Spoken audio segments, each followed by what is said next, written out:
Hello and welcome to tutorial 5 of my VB.NET tutorials. This is the third time I'm recording this video because first I changed, first two times I changed my thingy to go to stream instead of record it to my local disk, which was stupid, and I couldn't find it the first time and I thought I just hadn't clicked record and blah blah blah. Anyway, this is basically radio buttons.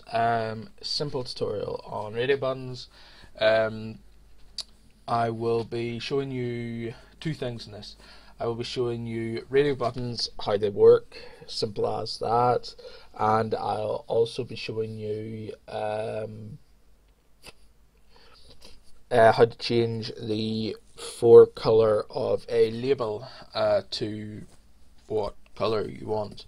I'll be making a more extensive tutorial later when I move on to the intermediate section of my VB.NET tutorials, but this is beginner at the start, blah blah blah. Okay, right, add a button to your project.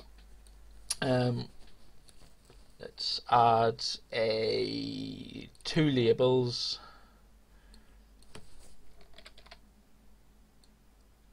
And call the first label, change text, the first label to the color is, if I can spell that correctly, and label 2 will show the color of the selected radio button. Okay, simply add in 3 radio buttons. This is starting to sound like cooking show.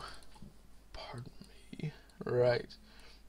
It'll look a lot prettier than this. Okay. The first radio button, you want to change the text to we will call the first radio button red, the second one green, and the third one yellow. So red, green and yellow. The past 2 times I've been able to spell yellow for some odd reason.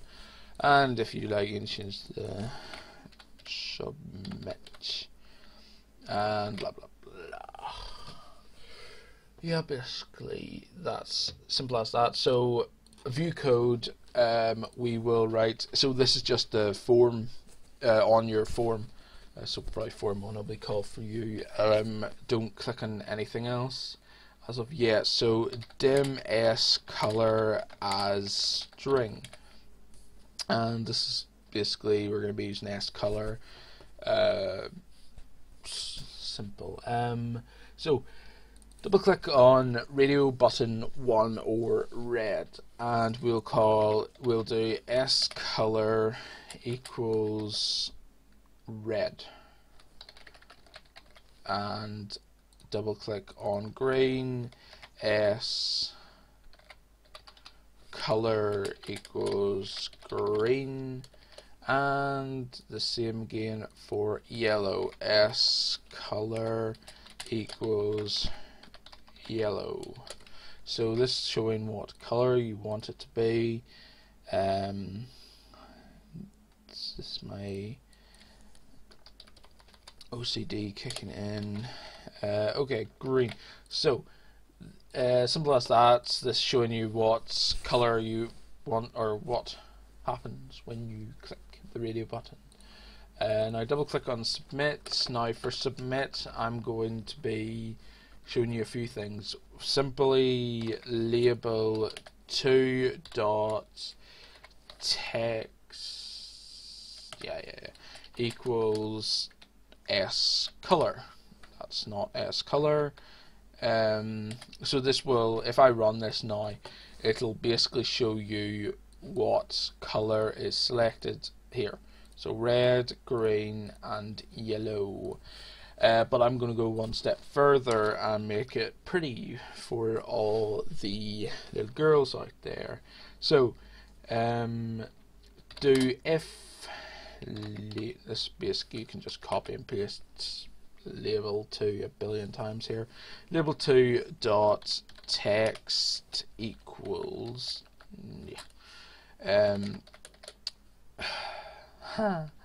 red, then and we're going to type, so if label2 dot text equals red, then label2 dot forecolor equals color red.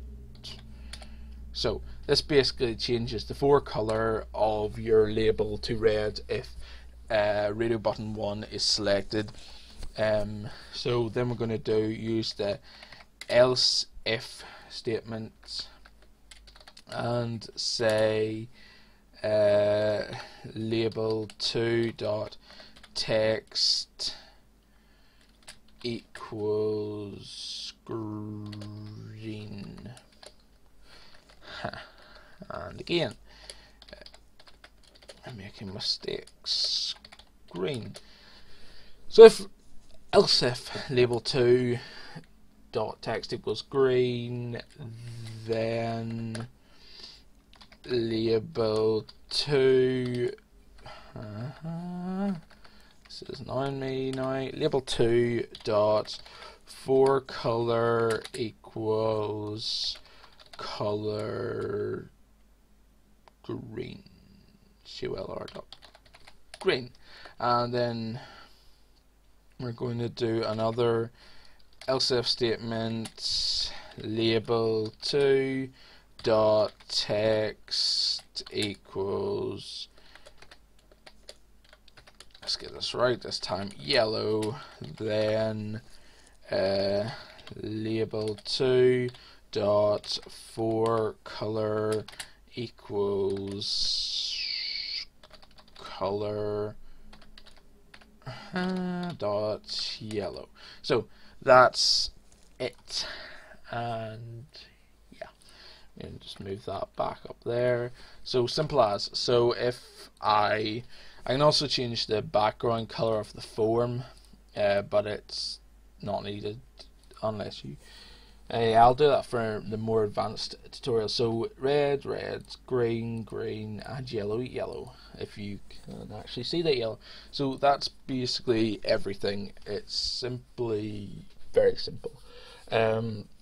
I'll be as I said, I'll be making a more advanced tutorial on this later on when I move to the intermediate section of my VB.NET tutorials.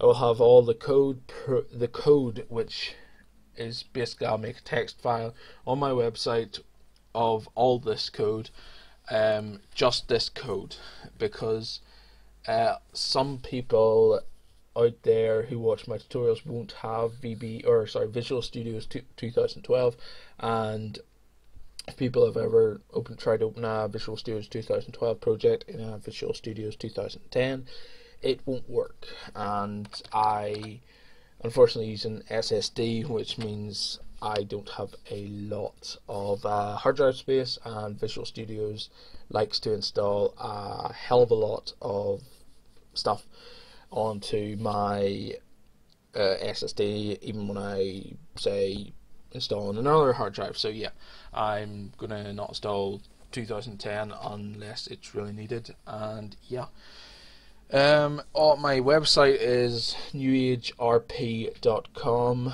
I will be changing the URL of it when I can think of a good name.